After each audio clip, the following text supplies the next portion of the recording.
Friends, এটা কোনো video না, বা এটা কোনো ব্লগ না, বা এটা কোনো চ্যালেঞ্জ ভিডিও না, কিচ্ছু না। জাস্ট ছোট্ট একটি বার্তা নিয়ে তোমাদের সামনে এসেছি। তোমরা তো জানোই যে কাল থেকে কী চলছে ওয়াইটিতে যে পরিবারটাকে নিয়ে কন্ট্রোভার্সি শুরু হয়েছে। পরিবার বলতে দুটো ফ্যামিলিকে নিয়ে যে কন্ট্রোভার্সি শুরু হয়েছে, সেই কন্ট্রোভার্সির শিকার কিন্তু দিশানি হয়েছে। তো সব কিছু এত চাপ সহ্য করতে না পারে ও কিন্তু সুইসাইড অ্যাটেম্প করেছে, যেটা একদমই হওয়ার ছিল না। লিস্টের তালিকায় একদম ছিল না বলা যায়। ওর মতো একটা ভালো মেয়ে এতটা সাফার করেছে যে কতটা তিতিবিরক্ত হয়ে ওর নিজের জীবনটাকে শেষ করে দিতে চাইছে, সেটা তো ওর সুইসাইড অ্যাটেম্প দেখে বোঝা যাচ্ছে। দিনের পর দিন এরকম অপমান সহ্য করতে পারেনি। দিনের পর দিন ওকে নিয়ে ট্রোল করা হয়েছে, ওকে টেনেও নানা কথা বলা হয়েছে, প্রচুর প্রচুর ভিডিও হয়েছে ওকে নিয়ে, যেটা আমি দেখেছি, কিন্তু এ নিয়ে কোনো ভিডিও টিডিও কিছু করিনি। তো কাল থেকে যেটা দেখছি সেটা দেখার পরে সত্যি আমি নিজে আটকে উঠেছি। যখনই খবরটা পেলাম, আমি কালকে এক জায়গায় বেরিয়েছিলাম, তাই জন্য ফোনটা আমি দেখতে পাইনি।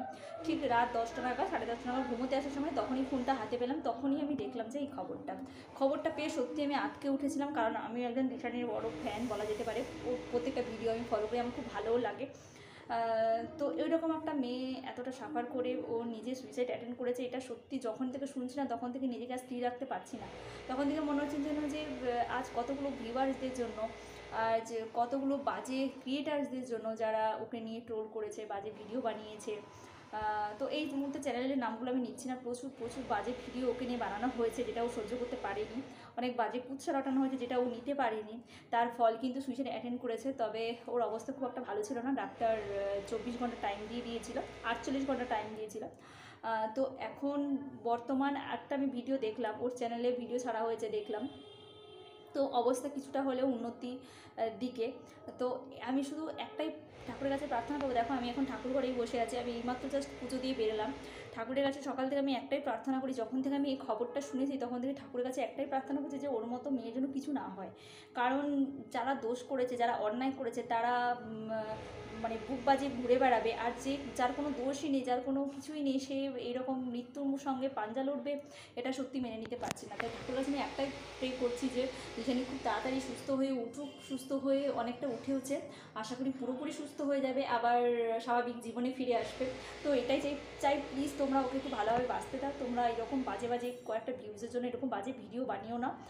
একটা মেয়েকে বিশেষ করে মৃত্যুর দিকে ঠেলে ফেলে দিও না, এটা আমার একটা রিকোয়েস্ট বলা যেতে পারে। প্রচুর প্রচুর ওকে নিয়ে ভিডিও আমি দেখেছি, হ্যাঁ, কিন্তু আমি কোনো ভিডিও বানাইনি, এর আগে বানানোর প্রয়োজনই বোধ করিনি। কিন্তু দিশানি এটা নিতে পারিনি, সবার মাইন্ড তো সমান না, নিতে পারিনি, তার জন্য সুইসাইড অ্যাটেন্ড করেছে। দেখো আমি ঠাকুর ঘরে এখনও বসে আছি, জাস্ট পুজো করে বেরোলাম। ঠাকুরের কাছে একটাই প্রার্থনা করছি, ঠাকুর তুমি দিশানিকে ভালো করে দাও, সব কিছু যেন ভালো হয়।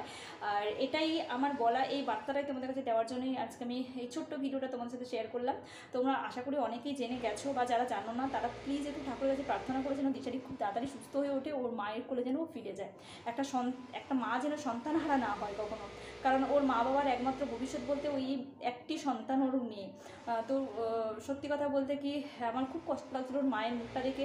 খুব সোজাসাপটা একটা মানুষ এইভাবে মেয়ে মৃত্যুর সঙ্গে পাঞ্জা লড়ছে, এটা কোন মা সহ্য করতে পারে, তাই না?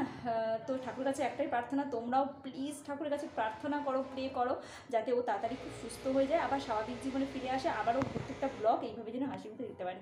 আজকের মতো টাটা।